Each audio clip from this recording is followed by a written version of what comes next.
frustration growing on Chicago's South Side about dozens of women who've gone missing. Activists and family members say those disappearances are not receiving enough attention from police or the public.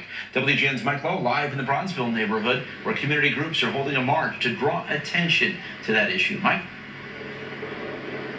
And good afternoon to you both, Ben and Micah. You can see here on the corner of 35th and King Drive, a number of activists have already gathered. They're planning to march about 16 blocks to Dyett High School, all in an effort to bring attention to what they say is an issue that is not receiving enough attention. They say dozens of women have gone missing or have been murdered, and they are from the south and west sides of the city.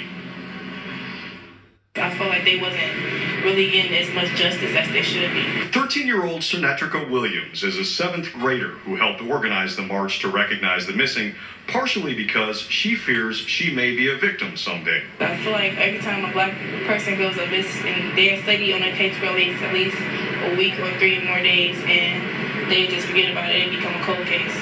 It's been a particularly egregious issue. Bishop Gregg has been one of Chicago's leading voices to bring attention to what he says is an outrageous problem that is being overlooked. More than 50 unsolved cases of missing women, such as Kiara Coles, Shante Bryla, Shantaya Smith, and Rio Renee Holyfield.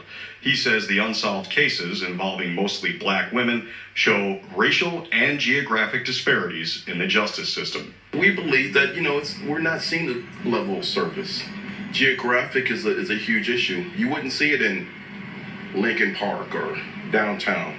I don't believe, and we don't see it. The stats prove it. Earlier this month, is there a serial killer? U.S. Representative Bobby Rush held a community forum to address concerns that a serial killer or kidnapper may be responsible for a spate of similar strangulation deaths and disappearances.